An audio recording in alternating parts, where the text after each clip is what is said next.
There was a distinct lack of R. Kelly in the soundtrack. It's almost like he's been blacklisted from the entertainment community for some reason. Did something go on with R. Kelly? What is? Don't worry about it. It's fine. Just Okay.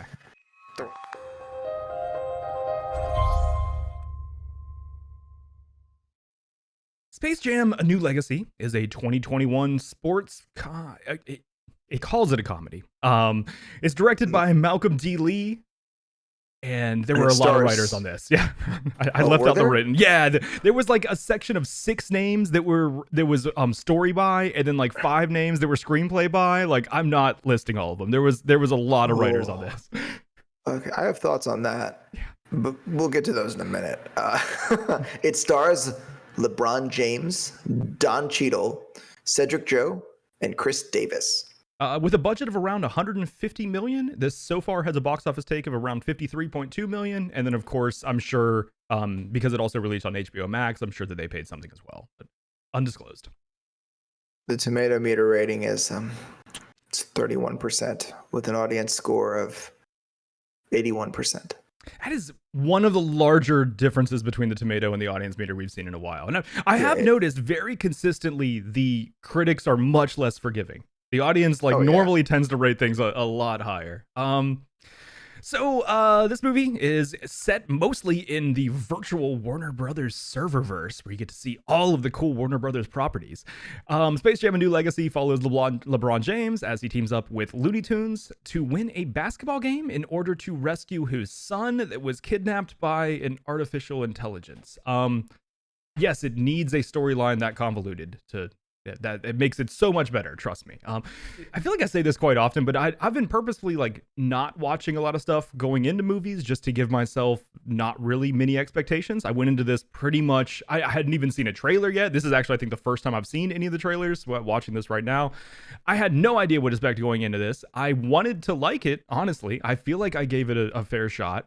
I do have to recognize that I am just obviously not the target audience for this. This is a kids movie. I will make a distinction between like a family movie and a kids movie. I think like the example that I'm always going to go to is Shrek. I think Shrek is a great example of a family movie. Sure, it's appropriate for kids, but there is also enough substance there. There's enough going on there that someone of any age can watch that and enjoy it. I think there's something very different about Space Jam: A New Legacy. I do not think that for some reason it seems like it is just the kids level of entertainment, where almost like you see with kind of like lazy Saturday morning cartoons where it's like, they're 6. They're not really going to think too much about the plot. Just put this in there. Honestly, like, I felt like I was watching a 2-hour-long commercial for a lot of it, and commercials can be entertaining. I mean, that's probably my favorite part of the Super Bowl, but their core purpose is not to entertain you. It is to sell you something. And it feels like a lot of this was like, we need to do this for the merchandisation. We need to do this to sell this. Even the self-referential humor that the original was really good at, a lot of this just felt kind of phoned in and lazy. The redeeming factor for me was the animation. I thought that a lot of it looked really cool, both the actual like design of characters and the way the characters moved. The actual animation of those characters was well done. But that was not enough to redeem it for me, really, at all. References to other properties that you like don't make a good movie. You can ask Ready Player One. That's not gonna save your movie just by showing people other things they think is cool. So again, like I said, I'm definitely not the target audience for this, and I realize that. I also think that viewers, anyone that would be listening to me, is also not really in that target audience. I feel like it's mainly a kids movie. I think that, I don't mean this in like a negative way, but it's like, sure, if you're 8, you may love this. But I don't really know. I don't think I know any 8-year-olds that are going to be watching me on Twitch or YouTube. So I think I can very confidently give this one a no for my recommendation. What about you? Where did you land on this? Ooh, yeah, I mean, in order to soften the blow from Ty's review, I will do nothing. I don't think that the blow should be softened at all. A lot of people said, actually, I think Big Dog, I think he's in our chat right now. Aren't you the one that recommended to us not to watch the original before this? That was Barry. That was you. That was Barry. Yeah. So I didn't watch the original Space Jam. The thing is that, and I don't mean this in a derogatory way. I think Michael Jordan was a good actor because he was very much a brand, and there was a lot of kind of sort of an acting or polish that he had to add to his sort of image. And I think that because of that, Jordan he did well in the first movie, just sort of from a basic kind of acting perspective.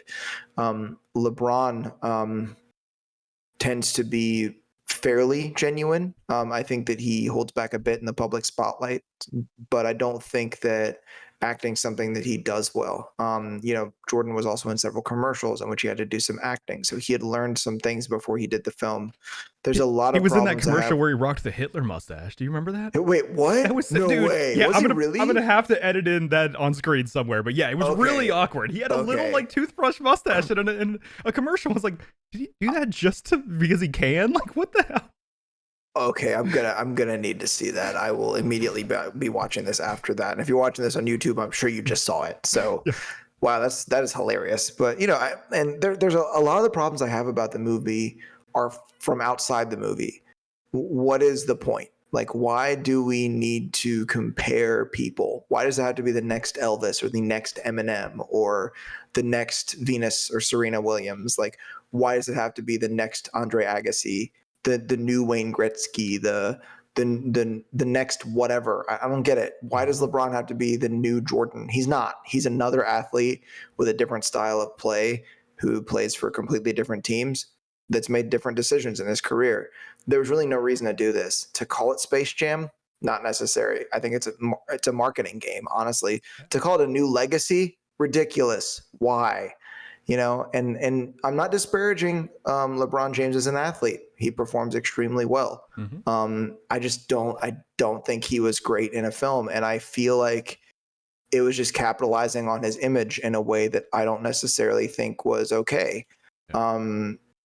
But I don't blame the athlete himself. I think that some people told him that this was a good idea, and I think that he trusted those people, and that's okay because he's an athlete, not an actor. The movie business is not a thing that he understands. I don't understand it as intimately as a creator does, a filmmaker. But I echo basically everything Ty said. This is the market's younger people. The animation was pretty cool. Yeah, I actually liked it. If you enjoy Warner films and the franchise, it is kind of fun to sort of pick out the different characters that you kind of see here and there without spoiling too much. I think that if you're a parent and you're watching with your kids, there's a couple little tidbits that will amuse you. But like Ty said, like they're not great. They're not as good as they were in the first movie. And the storyline is ridiculous. You can't have the Monstars like you did in the first one. And it's funny because while I'm talking about not comparing one thing to another, the difference here is it has the word Space Jam in it. Yeah. So I mean, they entered it into that competition, but right. Yeah. Right. And so like the comparison has to be there because this is essentially a cheap, badly done sequel. Like honestly, like I think the wasn't that actually LeBron's wife that was in the film? I have no idea. Oh wait, no, that's not her. Yeah, That's I was not about to her say, I with how bad the act, I hate saying stuff about kids, but like I also think the Cedric Joe did not do a great job as Dom, and it's like with how bad that was, I thought that was just his real son. I was like, oh, it's cool they at least cast his actual sons. Nope, that's apparently an actor. Okay. They actually even changed his wife's name. She has a different name in the billing for the film. Oh, really? So yeah, I thought she did a pretty good job. But here's a problem though. I don't think this is going to spoil it for anybody because anyone that's watching us has already probably done some looking. Don Cheadle, he actually ruins the movie because he's too good. Yeah, I agree with that. I agree with that. Even Don Cheadle, like he did a couple scenes where he turned the cheese up a little bit, but the problem was they should not have put a reputable actor in the movie because he basically just made everyone else look bad. and Don Cheadle, I think, actually did a great job in this movie. I recognize I'm being really long-winded because there's a lot of things that I'm kind of touching on with it, but I was not impressed. The dialogue was ridiculous. The story was ridiculous. But once again, like, we both recognize we're not the market. But as Yeah. Ty said, and I didn't think about this, but it's true. As Ty said, if you're watching us, you're not the market either. And hey, look, I can just so you know, like, I'm not talking any trash about LeBron. Like, that's a pair of LeBron 18s. There's two pairs of LeBron 17s right there, and you got a pair of, well, they're not pairs, sorry, the right shoe, and that's a LeBron 11. I put those all there on purpose. I don't actually care about basketball, really. The only thing that I love about basketball players is that companies come out with really cool shoes because of basketball players. So, I mean, that's the thing. Like, okay, you know what? I'm just going to go on and on with this to a point where it'll kill everyone's attention span. There's more ranting that we're both going to do. We're essentially going to eviscerate this movie. Probably. So if you want to stick around and listen to us absolutely lay into a movie really, really hard, obviously my answer is no. For the love of God, please don't watch this. Yeah, don't do it to yourself. If you have kids, go get the original Space Jam, watch that with them, in fact. Maybe don't even waste your time with this. Like, your kids probably have better taste than this. I think that's fair. Yeah.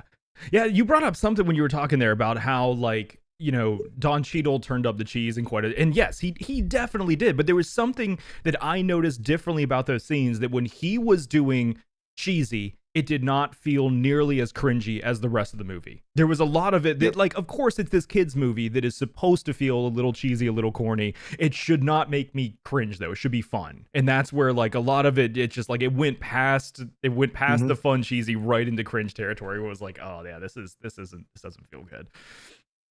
But let's talk more about that territory by bringing out this little guy right here. He's a big fan of LeBron, actually. So I don't know if he liked our reviews of this movie, but Spoiler Terry is just get out of here. He's now out, so we're gonna go into spoiler territory of this movie, and oh my god, there's not even anything to spoil in this, really.